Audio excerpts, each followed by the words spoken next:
Beaucoup de gens pensent qu'une attaque spirituelle est toujours quelque chose de visible, de bruyant et de terrifiant.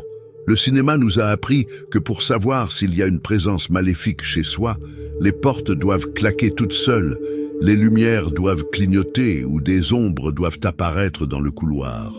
Mais je dois être honnête avec vous aujourd'hui, c'est le type d'attaque le plus amateur qui soit.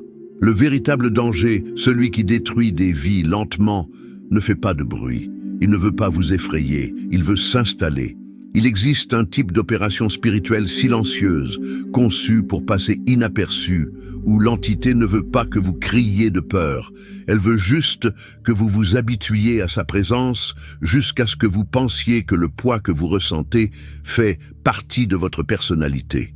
Aujourd'hui, je vais vous dévoiler les coulisses de la manière dont ces influences opèrent. En tant que personne connaissant l'autre côté, je vais vous montrer les signes qu'un esprit obsessif ou un esprit de domination vit peut-être avec vous, partageant le même toit, s'asseyant à votre table et dormant à côté de votre lit, sans que vous ne vous en rendiez compte. Aujourd'hui, vous allez apprendre à identifier l'indétectable. Nous allons sortir du mysticisme infantile pour entrer dans la maturité spirituelle. Vous allez comprendre pourquoi votre vie se bloque à chaque fois que quelque chose de bien est sur le point d'arriver, pourquoi la fatigue dans votre maison n'est pas physique, et le plus important, comment reprendre l'autorité sur votre territoire. Avant d'entrer dans ce contenu dense, je veux vous demander quelque chose de rapide, mais d'important. Cliquez sur le bouton « J'aime » maintenant. Ce n'est pas de la vanité, c'est une guerre. En faisant cela, vous dites à l'algorithme que ce contenu de délivrance doit atteindre d'autres personnes qui souffrent sans le savoir. Et je veux savoir qui est avec moi dans cette bataille.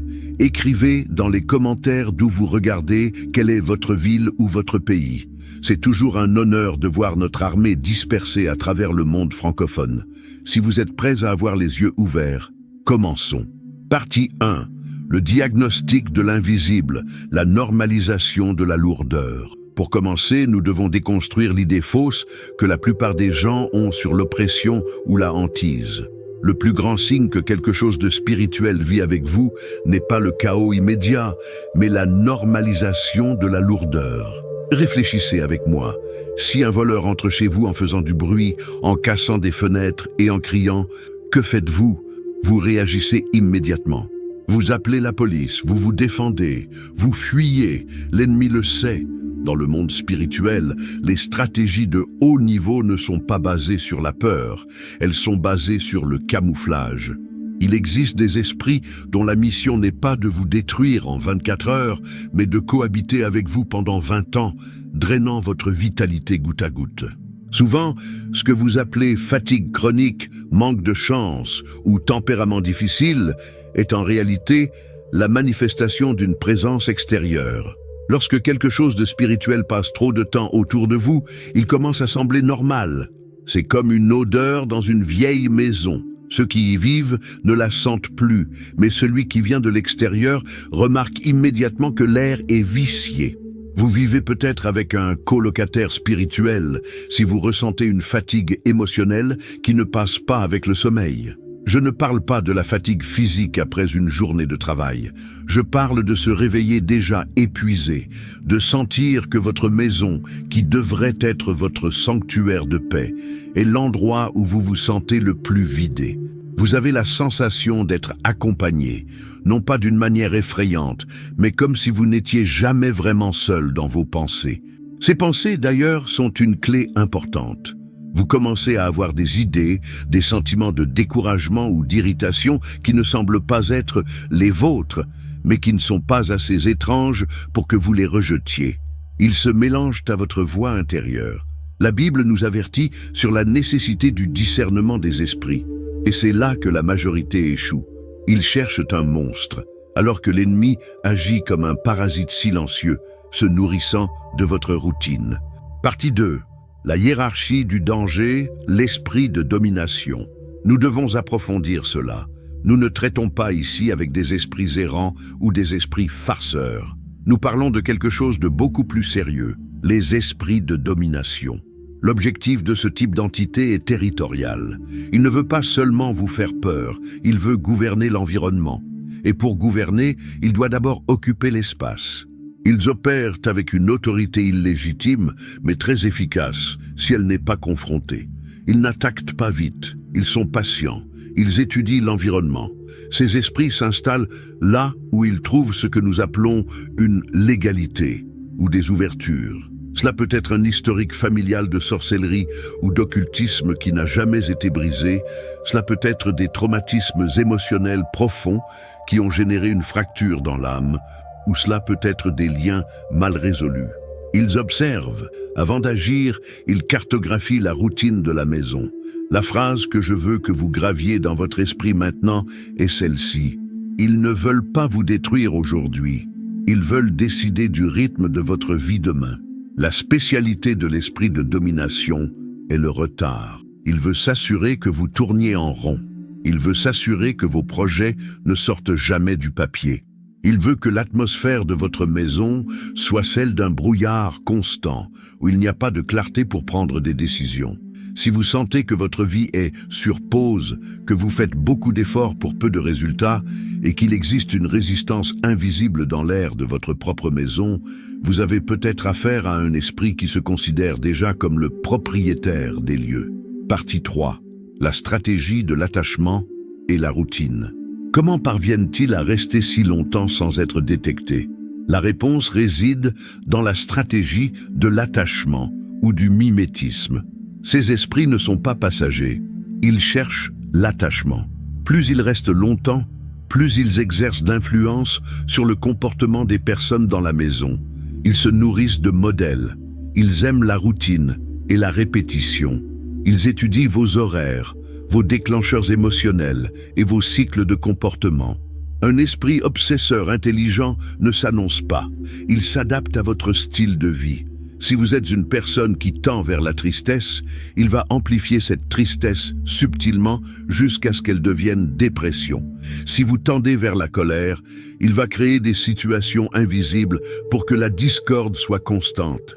La personne commence à trouver normal de procrastiner des jours entiers.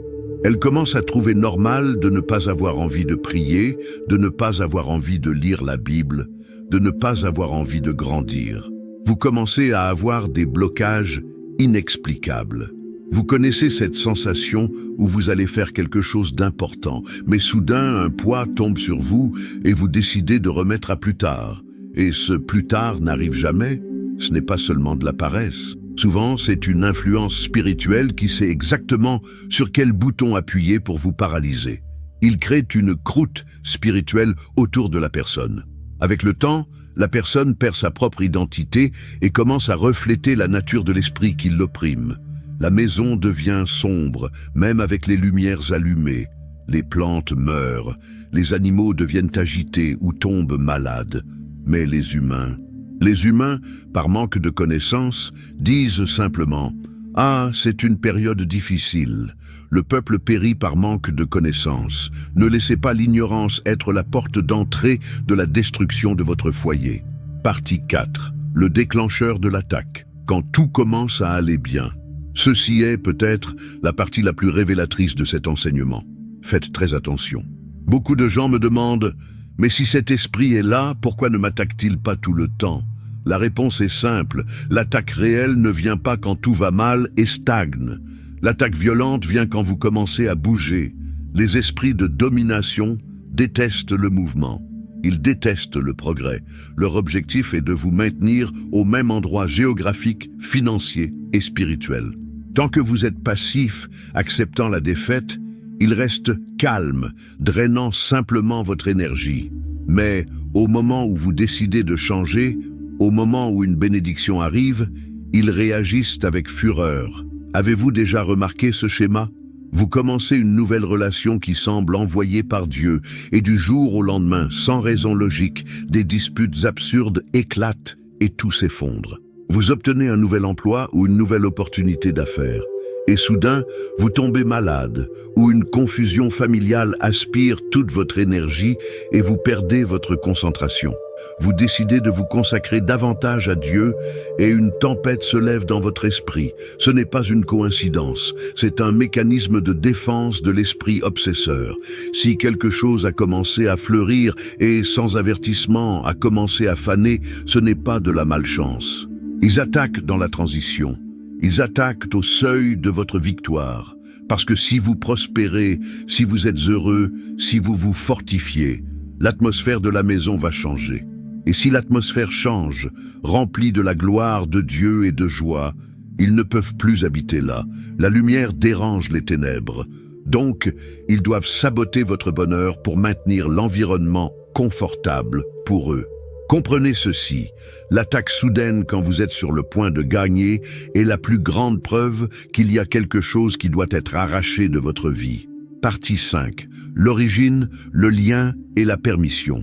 Maintenant, vous devez vous demander, comment cela est-il entré dans ma vie?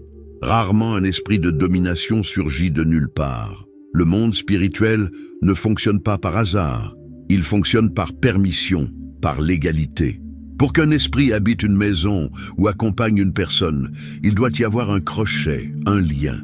Souvent, sans le savoir, nous faisons entrer l'ennemi dans la maison. Cela peut se faire à travers des objets, des cadeaux que vous avez reçus de personnes envieuses ou impliquées dans l'occultisme, des meubles anciens qui portent la mémoire spirituelle d'autres foyers détruits, des objets de décoration qui, en réalité, sont consacrés à des entités dans d'autres cultures et vous ne le savez pas. Cela peut venir à travers des relations, des personnes qui portent des charges spirituelles lourdes et en entrant dans votre vie, sexuelle, émotionnelle ou même une amitié profonde, transfèrent une partie de cette charge sur vous. Ou cela peut venir de l'environnement. Vous déménagez dans une maison où ont eu lieu des tragédies, des rituels ou beaucoup de violence. Et vous n'avez jamais fait de nettoyage spirituel. Vous n'avez jamais consacré ce foyer à Dieu. Vous êtes simplement entré et avez hérité des locataires spirituels qui étaient déjà là. Je ne dis pas cela pour que vous deveniez paranoïaque, jetant tout et ayant peur des gens. Je dis cela pour que vous soyez mature. Le monde spirituel se déplace par permission. S'il y a un esprit qui agit, il y a une porte ouverte. Et la bonne nouvelle est, si c'est une porte ouverte qui a permis l'entrée, vous avez l'autorité pour fermer cette porte. Mais vous devez identifier où elle se trouve. Partie 6. Un récit appliqué. La réalité en pratique. Laissez-moi vous raconter une histoire réelle pour que vous visualisiez cela. Appelons-le Jean. Jean était un homme ordinaire, travailleur, avec une vie stable. Il n'avait pas de gros problèmes, mais il sentait que sa vie n'avançait pas. Un jour, Jean a accepté de garder quelques cartons dans son garage pour une connaissance éloignée qui déménageait. Une faveur innocente. À partir de cette semaine-là, l'atmosphère de la maison de Jean a changé. D'abord, ce fut le sommeil. Il a commencé à se réveiller toutes les nuits à 3 heures du matin, le cœur battant. Ensuite, le climat dans la maison est devenu électrique. Des discussions futiles avec sa femme se transformaient en guerre verbale. Son petit-fils a commencé à avoir des terreurs nocturnes. Jean a essayé d'améliorer sa vie.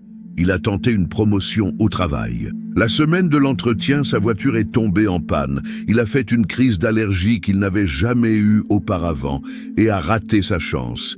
Il disait « c'est juste une mauvaise passe ». Mais la passe a duré des mois. L'argent disparaissait. La joie disparaissait. Jean ne voyait pas d'ombre. Il n'entendait pas de voix, mais il sentait que sa maison n'était plus la sienne. Rien ne semblait aller mal visuellement, mais tout semblait lourd spirituellement. Ce n'est que lorsque Jean a cessé de regarder les circonstances et a regardé le spirituel qu'il a compris. Il a prié et a demandé le discernement. Dieu lui a rappelé les cartons. Cette faveur avait créé un lien.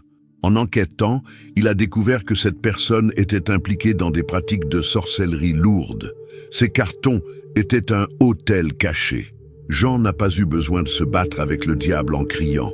Il a eu besoin de briser le lien. Il a retiré l'objet, a renoncé à la légalité et a consacré la maison. La paix est revenue instantanément. Cette histoire ne sert pas à vous effrayer, mais à vous enseigner. Le problème est souvent entré par la porte de devant, avec un sourire, ou est caché dans la normalité du quotidien. Partie 7. Le code d'ignorer et l'aveuglement spirituel. Que se passe-t-il si Jean ne s'en était pas aperçu? Que se passe-t-il si vous continuez à ignorer ces signes? Les conséquences sont dévastatrices à long terme. Ignorer un esprit de domination résulte en une vie vécue en cycle d'échecs. Vous avancez de 2 pas et reculez de 3. Vous vivez avec une sensation de stagnation constante. Vos relations sont brisées sans explication logique. Votre spiritualité devient confuse. Vous essayez de prier, mais on dirait que les mots frappent le plafond et retombent. Et le pire, votre identité est affaiblie. Lorsque vous ne discernez pas ce qui est autour de vous, vous commencez à penser que le problème, c'est vous. Vous commencez à croire que c'est vous le raté, que c'est vous le dépressif, que c'est vous le malchanceux. Vous assumez l'identité que l'esprit a projetée sur vous. C'est de l'esclavage spirituel. Le prix de ne pas discerner est de vivre une vie bien en dessous du but que Dieu a écrit pour vous. C'est vivre sous un plafond de verre que vous ne parvenez jamais à briser.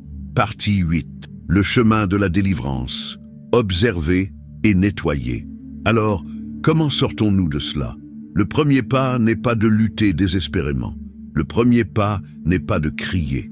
Le premier pas est de voir. Beaucoup de chrétiens se trompent en essayant d'expulser, tout sans d'abord comprendre ce qui se passe. Avant la prière de guerre, il y a la conscience. Avant la confrontation, il y a le discernement. Vous devez devenir un observateur de votre propre vie. Arrêtez-vous et regardez. Observez les modèles. Quand les choses vont-elles mal? Y a-t-il une date spécifique? Y a-t-il un horaire? Est-ce arrivé après que tel objet est entré? Est-ce arrivé après que telle personne a visité? Questionnez les répétitions. Évaluez vos liens. Réévaluez l'environnement de votre maison. L'autorité spirituelle commence quand vous arrêtez d'accepter tout comme normal. Au moment où vous dites « Ceci ne vient pas de Dieu et je n'accepte plus cela dans ma maison », la structure de l'ennemi commence à trembler.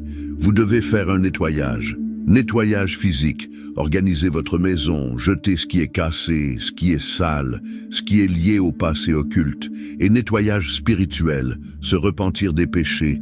Pardonner à qui doit être pardonné. Fermer les brèches émotionnelles. Rappelez-vous, le diable est légaliste. S'il est là, il pense qu'il en a le droit. Enlevez-lui son droit et il devra partir. Partie 9. La restauration de l'autorité. Je veux clore cet enseignement en vous rappelant qui vous êtes. Cet esprit, aussi ancien soit-il, ne reste que là où il trouve de l'espace et de la passivité. La conscience réduit son influence. La clarté affaiblit sa domination. Ces esprits ne sont pas invincibles. Ils dépendent de votre distraction. Ils craignent les personnes lucides. Ils craignent les chrétiens qui connaissent leur identité en Christ et qui ne négocient pas leur territoire. À partir d'aujourd'hui, vous allez marcher dans votre maison non pas comme une victime, mais comme le prêtre de votre foyer. Vous allez regarder chaque pièce et déclarer la présence de Dieu. Le message final est celui-ci. Quand vous comprenez le jeu, vous cessez d'être un territoire. Vous devenez l'occupant qui commande. Ils opèrent dans l'ombre. Allumez la lumière de la parole, allumez la lumière du discernement, et les ombres disparaîtront. Maintenant, je veux que vous vous prépariez, où que vous soyez, si vous le pouvez, fermez les yeux. Nous allons faire une prière qui n'est pas seulement une demande, c'est un décret de réintégration de possession. Nous allons ordonner à tout locataire illégal de sortir de votre vie maintenant. Respirez profondément et connectez-vous avec le ciel. Seigneur Dieu, Père Tout-Puissant, je me place maintenant devant ta présence, couvert par le sang de Jésus. En ce moment, Seigneur, je demande pardon pour toute porte que j'ai pu ouvrir, consciemment ou inconsciemment. Je demande pardon pour mes péchés et pour les péchés de mes ancêtres qui ont donné une légalité à l'ennemi. Je déclare maintenant, avec l'autorité qu'il y a dans le nom de Jésus, que je brise tout lien avec des esprits de domination, d'obsession et de retard. Je renonce à tout héritage de malédiction. J'ordonne que tout esprit qui s'est caché dans ma routine, dans ma fatigue et dans mes émotions soit démasqué maintenant. J'annule toute autorité des ténèbres sur ma maison. Je déclare que mon foyer est un territoire saint du Seigneur. Je brise le pouvoir de la stagnation, je brise le cycle de l'échec. Tout ce qui était caché, apportant lourdeur et tristesse, je l'expulse maintenant hors de ma vie et de ma famille. Seigneur, remplis ma maison de ta paix, restaure mon courage, restaure mon sommeil, restaure la joie de mon salut. Qu'à partir d'aujourd'hui, ma maison soit un phare de lumière et qu'aucun mal ne puisse y habiter. Je prends possession de ma victoire et de ma liberté. Au nom de Jésus, Amen. Respirez, sentez ce poids partir. La liberté est réelle et elle est disponible pour vous. Maintenant, je veux que vous scelliez cette prière avec un acte prophétique public. Le monde spirituel a besoin d'entendre votre voix et de voir votre positionnement. Allez dans les commentaires maintenant et écrivez avec foi, en majuscule. Ma maison est le territoire de Dieu. Déclarez-le. En écrivant cela, vous plantez un drapeau de conquête dans votre foyer. Utilisez aussi les commentaires pour raconter si vous avez identifié l'un de ces signes. Votre témoignage peut être la clé qui libérera une autre personne qui lira ceci. Créons ici une communauté de soutien et de lumière. Si cette vidéo vous a ouvert les yeux, ne gardez pas cela pour vous.